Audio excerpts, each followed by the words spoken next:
días las coordenadas. El próximo 1 de agosto, el Ministerio de Salud Pública ha informado que hay en lista de espera unas 38.000, pero esto dista del número que maneja el Sindicato Anestésico Quirúrgico. Estamos con Daniel Montano, que es el presidente del sindicato vía Zoom. ¿Cómo le va, Montano? Gracias por estar con nosotros esta mañana.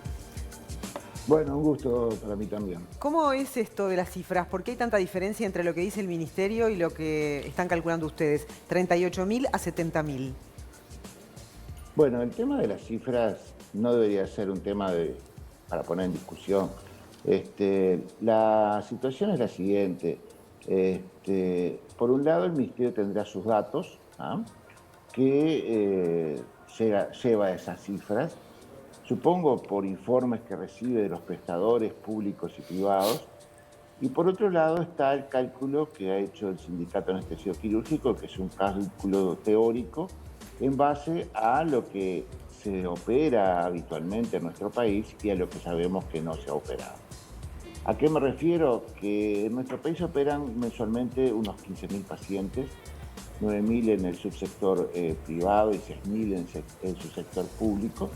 Esos pacientes se dividen entre urgencias, oncológicos que se siguieron haciendo durante todo este periodo y los no oncológicos coordinados, que son los que se retomarían ahora. Nosotros sabemos por el cálculo de que no supera el 60% de las urgencias oncológicas que mensualmente han quedado postergados no menos de 4 a 5.000 enfermos. Si usted calcula eso por 16 meses, de ahí surge la cifra que nosotros manejamos, que es la cifra que históricamente se ha operado en el Uruguay. Pero el tema no es, no vamos a polemizar sobre las cifras, porque en realidad nosotros hace 1 año y medio casi que no tenemos una consulta presencial fluida y por lo tanto hay muchos pacientes que todavía no han culminado con sus etapas diagnósticas y vamos a tener seguramente una demanda de consulta muy grande a partir del 15 de julio, que se retoma plenamente la presencialidad, y ahí van a aparecer muchos pacientes que no se han arrimado al prestador, primero porque le recomendamos que no saliera mucho de casa, segundo porque tienen miedo a contraer la enfermedad, lo cual todo es muy lógico. Y vamos seguramente a tener un alto número de nuevos diagnósticos y de nuevos pacientes para operar. Bien. Probablemente ahí está la diferencia, ¿no? Perfecto. Bueno, pero se saluda, por supuesto, esta medida y está todo listo como para recibir de golpe toda esa contingencia, ¿no? Para operar. Sí, por supuesto. Nosotros estamos muy optimistas con las resoluciones tomadas y estamos apoyando totalmente este reinicio de actividades. Estamos muy preocupados por todos esos pacientes que tienen patologías crónicas que, sin ser malignas, evolucionan y evolucionan a la gravedad, a la complicación. Muchos de esos hubo que operarlos de urgencia porque se complicaron en el periodo de espera y que van a ser más difícil la resolución.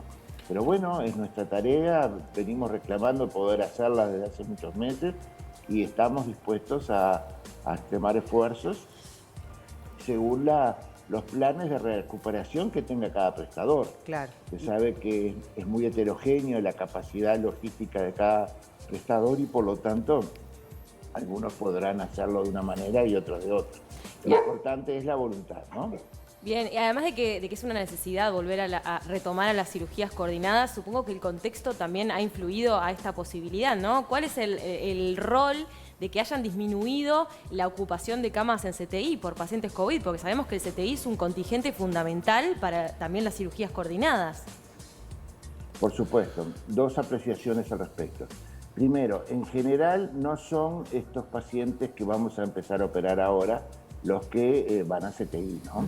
O sea, los pacientes que más requieren cama de CTI son los que se han seguido operando, que son las cirugías importantes oncológicas, que son las cirugías de urgencia y emergencia, los grandes traumatizados, las complicaciones infecciosas graves.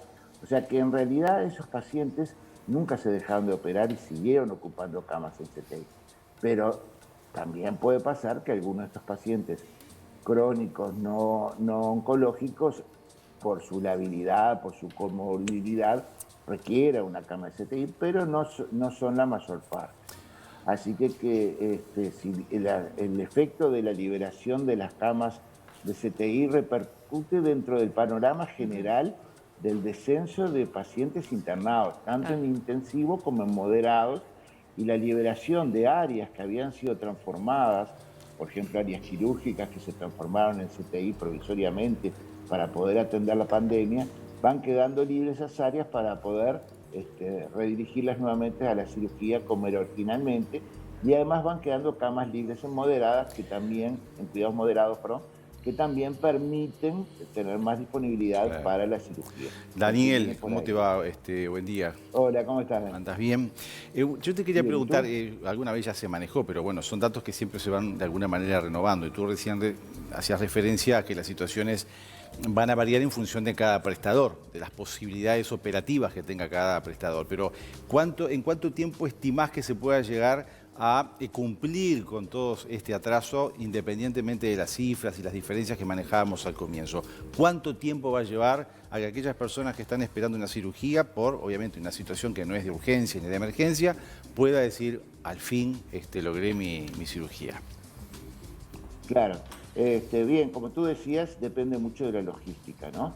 Si nosotros volvemos a operar lo que se operaba en febrero o marzo de 2020, no vamos a recuperar los pacientes retrasados. Tenemos que aumentar el volumen quirúrgico. ¿En qué porcentaje? Bueno, lo máximo que pueda cada prestador.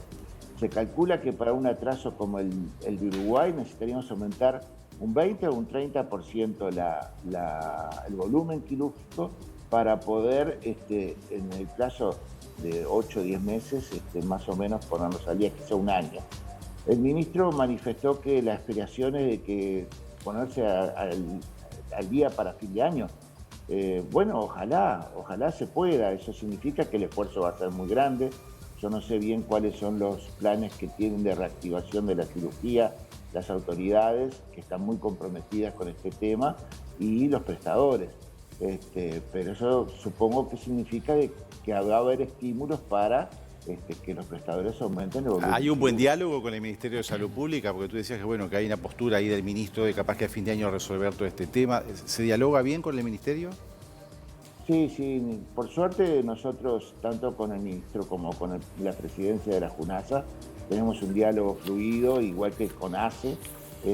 Las autoridades nos reciben, nos escuchan, comentamos estos problemas, nos tienen en cuenta nuestras sugerencias y obviamente toman sus decisiones.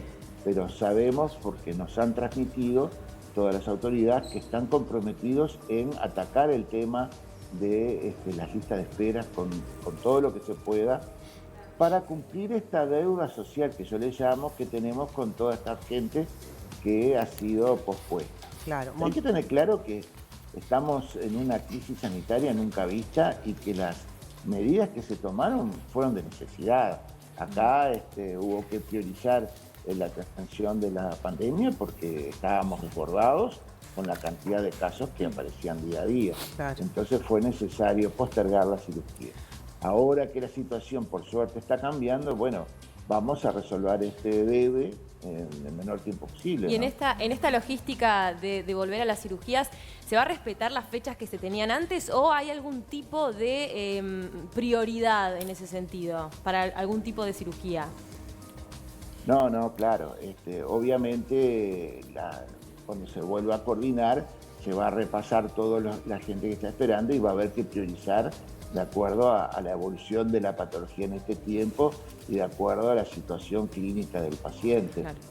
No necesariamente el que estaba primero va a seguir primero porque puede aparecer alguien que requiera antes la intervención. Claro, pero si tenemos un buen ritmo, la gente va a ir viendo que se van solucionando los problemas y eso va a ser un muy buen mensaje de tranquilidad porque saben que estamos en eso, ¿no? Y en ese sentido, ¿hay alguna especialidad dentro de lo que son estas 38.000 que están en espera que les preocupe a los anestésicos quirúrgicos? Mire, nos preocupan todas y seguramente con la vuelta a la presencialidad van a aparecer múltiples casos realmente que haya que atender. Como por ejemplo, ¿cuáles? No. Una especialidad no tiene más jerarquía que otra porque, ¿sabe? En este tipo de patología, para el paciente su enfermedad es lo más grave. Claro. Y hay que verlos desde ese punto de vista. Porque de pronto una patología que puede parecer no tan importante, al paciente le genera una restricción en su calidad de vida, que le molesta para trabajar, para su vida diaria, para su vida de relación, y eso realmente lo angustia. Entonces, no hay unas más importantes que otras. Sí puede haber pacientes que requieran, por su situación clínica, una prioridad. Muy bien. Daniel Montano, muchas gracias por acompañarnos esta mañana. Qué lindo fondo de pantalla que puso para el Qué Zoom, ¿eh? divino. ¿Cómo se hace eso? ¿Qué lugar es?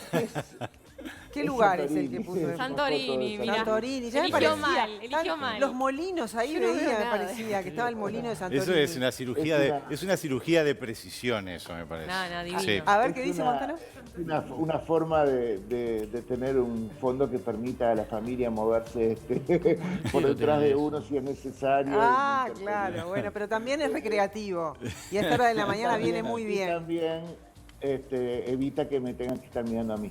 Ahí está.